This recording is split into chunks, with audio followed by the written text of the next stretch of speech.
തെരഞ്ഞെടുപ്പ് തോൽവിയിൽ കടുത്ത വിമർശനങ്ങളുമായി CPM ജില്ലാ നേതൃയോഗങ്ങൾ. പിണറായി വിജയനും MV ഗോവിന്ദനുമെതിരെയാണ് അതിരൂക്ഷ വിമർശനങ്ങൾ ഉയർന്നത്. LDF അല്ലാതെ മറ്റാരെ എന്ന മുദ്രാവാക്യം അഹങ്കാരത്തിന്റെ പ്രതീതി ഉയർത്തി എന്നാണ് വിമർശനം. പിണറായി വിജയന്റെ ചിത്രം മാത്രം ഉപയോഗിച്ചപ്പോൾ പിണറായി അല്ലാതെ മറ്റാരെ എന്ന് ജനം ചിന്തിച്ചു. വെള്ളാപ്പള്ളി നടേശനെതിരെയും A പത്മകുമാറിനെതിരെയും നടപടിയെടുക്കാത്തതിലും യോഗങ്ങളിൽ രൂക്ഷ വിമർശനം.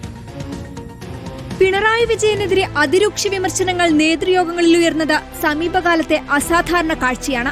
നിയമസഭാ തെരഞ്ഞെടുപ്പിലേറ്റ കനത്ത തോൽവി വിലയിരുത്താൻ ചേർന്ന ജില്ലാ നേതൃയോഗങ്ങളിലാണ് മുൻപെങ്ങുമില്ലാത്ത തരത്തിൽ പിണറായി വിജയനെതിരെ പേരെടുത്തു തന്നെ അതിരൂക്ഷ വിമർശനങ്ങൾ ഉയർന്നത്. വെള്ളാപ്പള്ളി നടേശനുമായുള്ള കൂട്ടുകെട്ടും പാർട്ടി സെക്രട്ടറിയുടെ ശൈലിയും സംഘടനാ വീഴ്ചകളും എണ്ണിപ്പറഞ്ഞായിരുന്നു നേതാക്കൾ യോഗത്തിൽ ആഞ്ഞടിച്ചത്. പിണറായി നടത്തിയ ചില പരാമർശങ്ങൾ നിഷ്പക്ഷ വോട്ടർമാരെ എതിരാക്കിയെന്നും വിമർശനം. തളിപ്പറമ്പിലെ സ്ഥാനാർത്ഥി നിർണയം പ്രവർത്തകരെ നിരാശരാക്കി. വെള്ളാപ്പള്ളി നടേശനെ ശക്തമായ ഭാഷയിൽ തള്ളിപ്പറയാതിരുന്നത് തിരിച്ചടിയായെന്നും വിമർശനമുയർന്നു. LDFന്റെ തെരഞ്ഞെടുപ്പ് മുദ്രാവാക്യം ആലപ്പുഴ ജില്ലാ കമ്മിറ്റിയിൽ വിമർശനത്തിന് വിധേയമായി.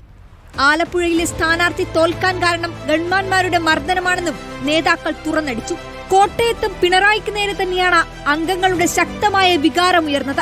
പിണറായി വിരുദ്ധ തരംഗമാണ് തോൽവിക്ക് കാരണമെന്നാണ് വിമർശനം. രക്ഷാപ്രവർത്തനം, വീട്ടിൽ പോയി പറ തുടങ്ങിയ പരാമർശങ്ങൾ തിരിച്ചടിയായി. ഇത് സ്ത്രീകളുടെ വോട്ട് നഷ്ടപ്പെടുത്തി. സംഘടനാ വീഴ്ചകൾ അക്കമിട്ട് നിരത്തിയാണ് കാസർഗോഡ് ജില്ലാ കമ്മിറ്റിയിൽ നേതൃത്വത്തിനെതിരെ കടുത്ത വിമർശനമുയർന്നത്. മുഖ്യമന്ത്രി പിണറായി വിജയന്റെ ധാർഷ്ട്യവും ജനങ്ങൾക്കിടയിൽ അവമതിപ്പുണ്ടാക്കിയെന്നും വിമർശനമുയർന്നു. ഈ മാസം 21 മുതൽ 23 വരെ ഏരിയ തലത്തിൽ തെരഞ്ഞെടുപ്പ് അവലോകനവും 24-ന് ശേഷം ലോക്കൽ കമ്മിറ്റികളിൽ അവലോകന യോഗവും ചേരും.